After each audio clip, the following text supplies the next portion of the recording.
Hello दोस्तों, स्वागत है हमारे YouTube चैनल नर्सिंग ज्ञान कोश में। मेरा नाम है चंदन और आप देख रहे हैं जीएनएम थर्ड ईयर वालों के लिए कुछ इंपॉर्टेंट डिफिनेशंस को, जो कि आज होने वाला है कम्युनिटी हेल्थ नर्सिंग से। आशा करते हैं वीडियो पसंद आएगा। अगर वीडियो पसंद आता है तो हमारे चैनल को जरूर सब्सक्राइब कीजिए, साथ ही वीडियो को लाइक तथा अपने दोस्तों में भी जरूर शेयर कीजिए। चलिए बढ़ते हैं आज के पहले क्वेश्चन की तरफ। आज का पहला क्वेश्चन है नवजात मृत्यु दर यानी न्यूनेटल मोर्टेलिटी रेट, जिसे NMR के नाम से भी जानते हैं। एक वर्ष में 1000 जीवित जन्मों पर जन्म के 4 सप्ताह या 28 दिन के अंदर होने वाले मृत्यु की कुल संख्या नवजात मृत्यु दर कहलाती है। ठीक है, यानी जन्म से 4 सप्ताह या 28 दिन के भीतर प्रति वर्ष 1000 जीवित बच्चों पे कितने बच्चे मृत हो रहे हैं, उसी को हम लोग नवजात मृत्यु दर के नाम से जानते हैं।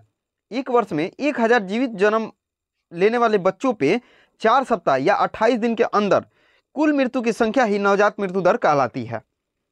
अगला क्वेश्चन है प्रतिरक्षा या असंक्रमणीयता यानी इम्यूनिटी।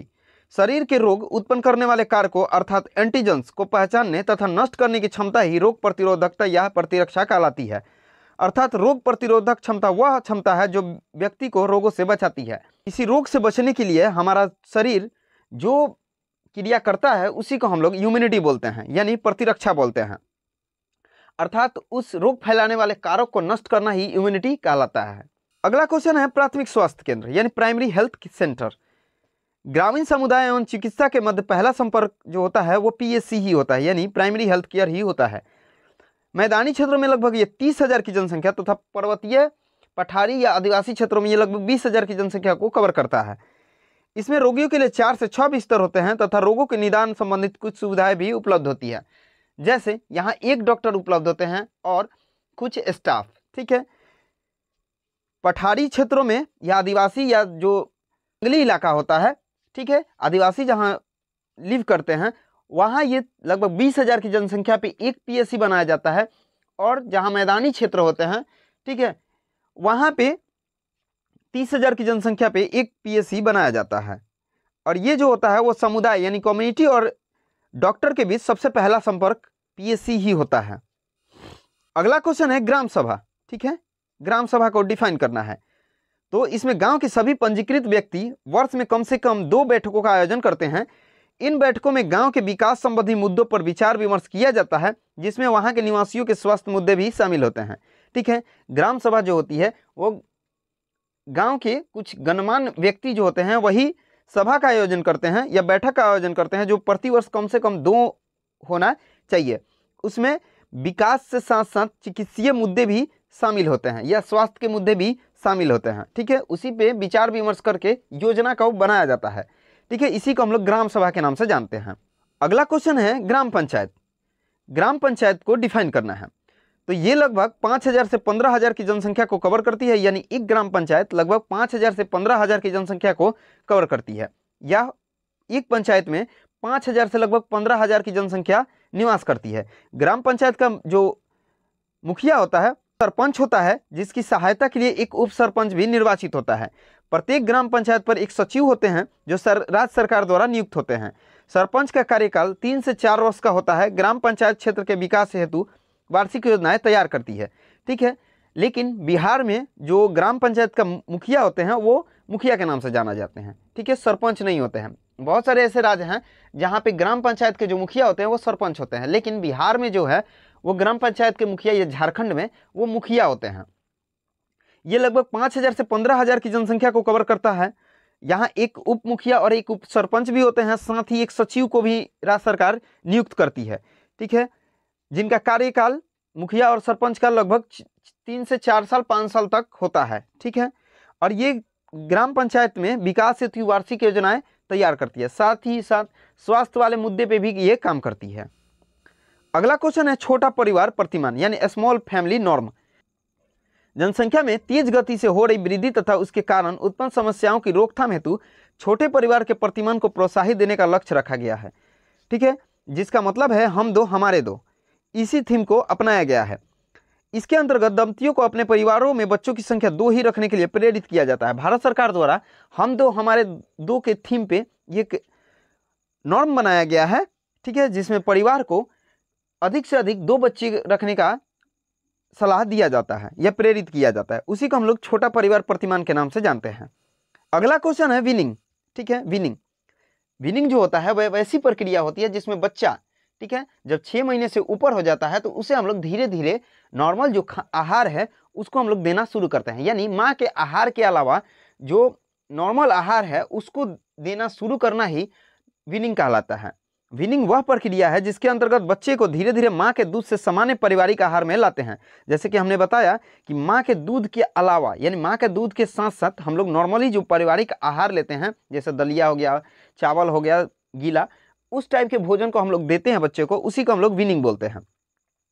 इस दौरान उसे माँ के दूध के अलावा ऊपरी आहार या पूरक आहार, जिसे सप्लीमेंट्री फूड बोलते हैं, बच्चों को इस दौरान बढ़ी हुई पोषण आवश्यकता की पूर्ति करता है या देते हैं। यह वीनिंग का तात्पर्य स्तनपान बंद कर देना नहीं है। ठीक है, वीनिंग का मतलब स्तनपान को पूर्ण रूप से बंद कर देना नहीं है, बल्कि पारिवारिक जो आहार है, जो सप्लीमेंट्री फूड है, उसको धीरे धीरे बच्चों में देना होता है। क्योंकि बच्चे डेवलप कर रहे होते हैं तो माँ के दूध से उनका जो पोषण का क्षमता है वो पूर्ण नहीं हो पा रहा है। ठीक है, या उनको पूर्ण रूप से ऊर्जा नहीं मिल पाती है।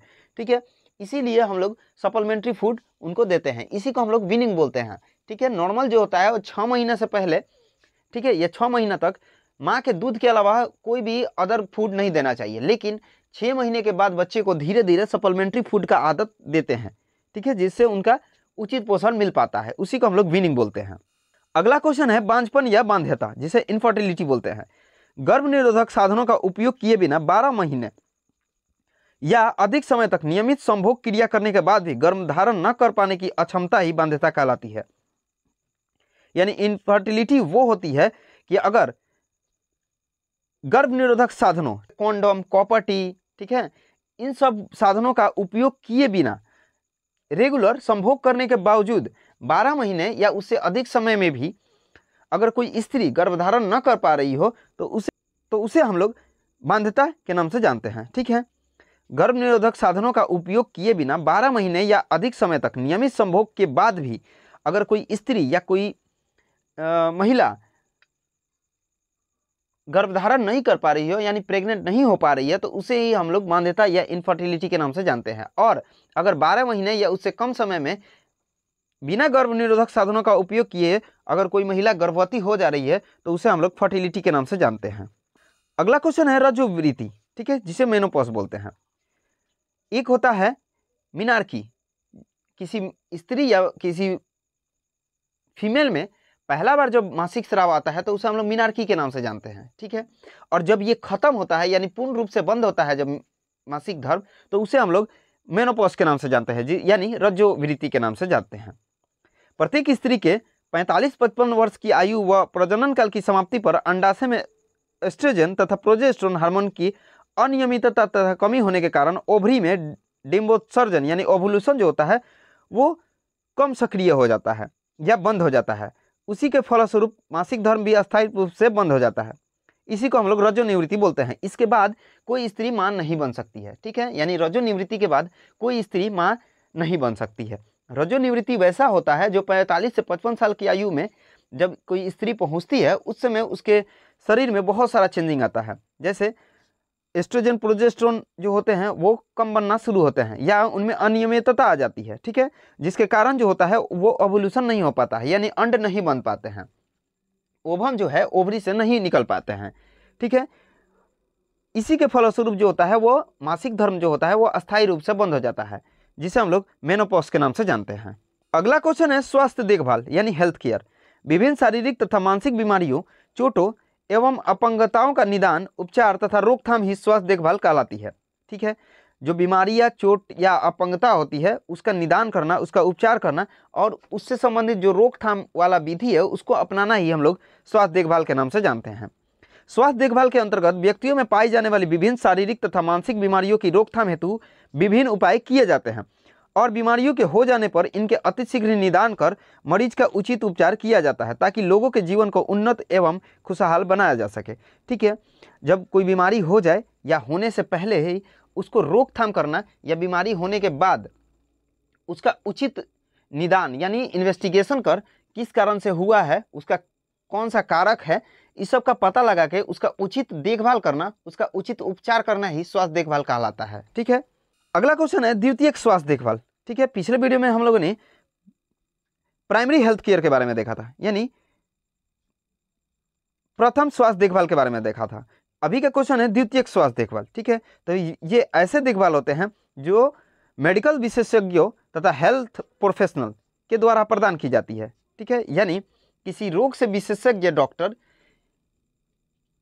यानी किसी अंग या किसी रोग में विशेषज्ञ जो होते हैं, ठीक है, या हेल्थ प्रोफेशनल जो होते हैं, उन्हीं के द्वारा ये स्वास्थ्य सेवाएं दी जाती है। इस स्तर की स्वास्थ्य देखभाल के अंतर्गत स्वास्थ्य संबंधी जटिल समस्याओं का निदान एवं उपचार किया जाता है, जैसे CHC तथा जिला अस्पताल द्वितीय स्तर की स्वास्थ्य देखभाल से संबंधित होते हैं, जहां स्त्री रोग विशेषज्ञ होते हैं, ठीक है, सर्जरी रोग विशेषज्ञ होते हैं। ठीक है, तो जो विशेषज्ञ डॉक्टर द्वारा जो स्वास्थ्य सेवाएं दी जाती हैं ना, उसी को हम लोग सेकेंडरी हेल्थ केयर में रखते हैं या बोलते हैं। अगला क्वेश्चन है तृतीयक स्वास्थ्य देखभाल। ठीक है, अभी हम लोगों ने द्वितीयक स्वास्थ्य देखभाल को देखा, अभी का क्वेश्चन है तृतीय स्वास्थ्य देखभाल यानी टर्शियरी हेल्थ केयर। ये जो स्वास्थ्य देखभाल होते हैं वो स्पेशलाइज्ड हेल्थ केयर होती हैं, जो कि प्राथमिक तथा द्वितीयक स्तर से हेल्थ प्रोफेशनल द्वारा रेफर किए गए मरीजों को स्वास्थ्य सेवा प्रदान करती है। यानी जो CHC होते हैं और जो सदर अस्पताल वगैरह होते हैं या जिला अस्पताल जो होते हैं, उनके द्वारा जो रेफर किए गए मरीज होते हैं, उनको हम लोग टर्शियरी हेल्थ केयर में दिखाते हैं या वहाँ पे स्वास्थ्य के लिए भेजते हैं। इसमें पूर्ण रूप से स्पेशलाइज्ड हेल्थ केयर दिया जाता है। ठीक है, इस प्रकार की स्वास्थ्य देखभाल के लोगों की बीमारियों निदान एवं उपचार के साथ साथ विभिन्न अनुसंधानों यानी रिसर्च संबंधित कार्य भी किए जाते हैं, जैसे मेडिकल कॉलेज हॉस्पिटल इसका उदाहरण है। ठीक है, या कोई रिसर्च जो होते हैं वो इन्हीं में होते हैं, यानी टर्शियरी में ही होते हैं। ठीक है, आशा करते हैं वीडियो पसंद आया होगा। अगर वीडियो पसंद आया है तो हमारे चैनल को जरूर सब्सक्राइब कीजिए, साथ ही वीडियो को लाइक तथा अपने दोस्तों में भी जरूर शेयर कीजिए। अगर आप इस वीडियो से संबंधित PDF को देखना चाहते हैं तो हमारे डिस्क्रिप्शन बॉक्स में लिंक मौजूद है, जिस पे आप टैप करके PDF को देख सकते हैं। आज के लिए बस इतना ही, मिलते हैं नेक्स्ट वीडियो में, तब तक के लिए धन्यवाद।